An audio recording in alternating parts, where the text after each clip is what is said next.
সম্প্রতি ভয়াবহ বন্যার কবলে পড়া বৃহত্তর নোয়াখালীবাসীর দুর্ভোগ ক্রমেই বেড়ে চলেছে।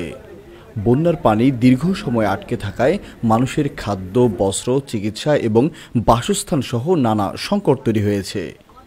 বন্যার কবলে আটকে পড়া মানুষগুলোর পাশে সারা দেশের মানুষ এগিয়ে আসায় খাদ্য সংকট কিছুটা কমলেও দেখা দিচ্ছে আরও নানা রকম সমস্যা। আর সেসব সমস্যা থেকে কিছুটা উত্তোলনের চেষ্টায় নোয়াখালীবাসীর পাশে দাঁড়িয়েছে Bangladesh community in western Greece নামক একটি প্রবাসী সংগঠন। প্রবাসীদের অর্থায়নে নোয়াখালীর বেগমগঞ্জ উপজেলার আলাইয়াপুর ইউনিয়নে প্রায় ২৫০ মানুষের হাতে তুলে দেওয়া হয়েছে নগদ অর্থ। বন্যা পরবর্তী এভাবে আর্থিক সহযোগিতা করায় স্থানীয় জনপ্রতিনিধি এবং সাধারণ মানুষ ধন্যবাদ জানায় বাংলাদেশ কমিউনিটি ইন ওয়েস্টার্ন গ্রিসের সদস্যদের। মানুষ কর্মহীন হয়ে গেছে, মানুষের নগদ অর্থ থেকে শুরু করে খাওয়া দাওয়ার অবস্থা খুবই খারাপ। আমাদের গভর্নমেন্ট যে সহায়তা সেটা পর্যাপ্ত না থাকার কারণে আলহামদুলিল্লাহ সারা বাংলাদেশ থেকে যে সংস্থাগুলো আসছে এবং আমাদেরকে দান অনুদান দিচ্ছে, এটা আমি তাদের প্রতি শুকরিয়া জ্ঞাপন করছি, বিশেষ করে প্রবাসীদেরকে এবং ব্যবসায়ীদেরকে। আলহামদুলিল্লাহ নোয়াখালীবাসীর জন্য মানুষ এগিয়ে এসেছে, এটার জন্য তাদের প্রতি শুকরিয়া ও দোয়া। এখন বন্যার শেষ দিকে মানুষ চিন্তা করে নাই যে মানুষ এত বিপদে পড়ে যাবে। এখন বর্তমানে মানুষের ভারী খাবার আর ঘর নিয়ে মানুষ ঘরে ফিরবে কিভাবে? আমাদের দেশের নোয়াখালীর প্রায় 3 ভাগের 2 ভাগই কাঁচা ঘর আর 1 ভাগ পাকা ঘর। ওই 2 ভাগ কাঁচা ঘর সবগুলো ঘরে এখন থাকার অনুপযোগী। প্রায় 99% ঘরের অবস্থায় নাই, মাটির ঘর যাদের 99% ঘরের অবস্থায় নাই। তো যদি সহযোগিতা করেন, আগায় আসেন আপনারা, তাহলে মানুষ অনেক উপকার হবে, কারণ মানুষের পাশে থাকবে, মানুষের জন্য।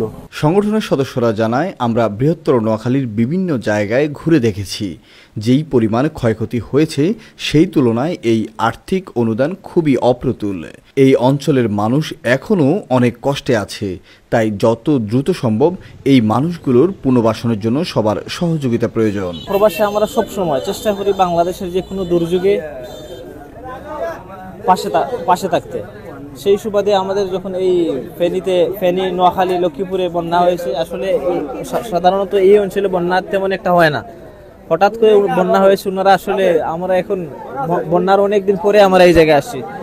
এখনো অনেক মানুষ পানিবন্দী, অনেক মানুষ গৃহহারা। আমরা যে সাহায্য উপহার নিয়ে ওনাদেরকে এই জায়গায় নিয়ে এসেছি, এটা আসলে অত্যন্ত স্বল্প, পর্যাপ্ত পরিমাণ হয় নাই। ওনাদের আর অনেক কিছু প্রয়োজন আছে। আসুন আপনারা সবাই এগিয়ে আসি, আমাদের একটু সুন্দর বাংলাদেশ বিনির্মাণে সবাইকে সাহায্য সহযোগিতা করি, বানবাসীদের পাশে দাঁড়ান। আমরা নগদ কিছু অর্থ দিচ্ছি, আমরা খামের ভিতরে ঢুকাই দিচ্ছি, আমরা কাউকে বলছি না কত দিছি বা না দিছি, ঠিক আছে? তো ওইগুলা কিন্তু পর্যাপ্ত পরিমাণ না। আমরা যে পরিস্থিতি দেখছি, এই পরিস্থিতির উপরে আমরা যেটা বলবো, আমাদের বাংলাদেশের প্রবাসী বা বাংলাদেশি যারা আছেন, যাদের অর্থ আছে, আপনারা এসে সাহায্য করে যান, আমি এটাই প্রত্যাশা করি। এর আগেও একইভাবে বন্যায় কবলিত ফেনীবাসীর হাতে নগদ অর্থ তুলে দিয়েছে সংগঠনটি। Shafayet Sakib, desk report, Noakhali TV. Lakshmipur Ideal Alim Madrasa জাগতিক ও নৈতিক ইসলামী শিক্ষার সমন্বয়ে আপনার সন্তানকে সৎ, যোগ্য, আলেমে দ্বীন ও দেশপ্রেমিক সুনাগরিক হিসেবে গড়ে তোলার অঙ্গীকার নিয়ে লক্ষ্মীপুর আইডিয়াল আলিম মাদ্রাসা আছে আপনার পাশে। এখানে প্লে থেকে আলিম পর্যন্ত সাধারণ বিভাগ, বিজ্ঞান বিভাগ, হিফজুল কোরআন ও গার্লস শাখায় ভর্তি চলছে।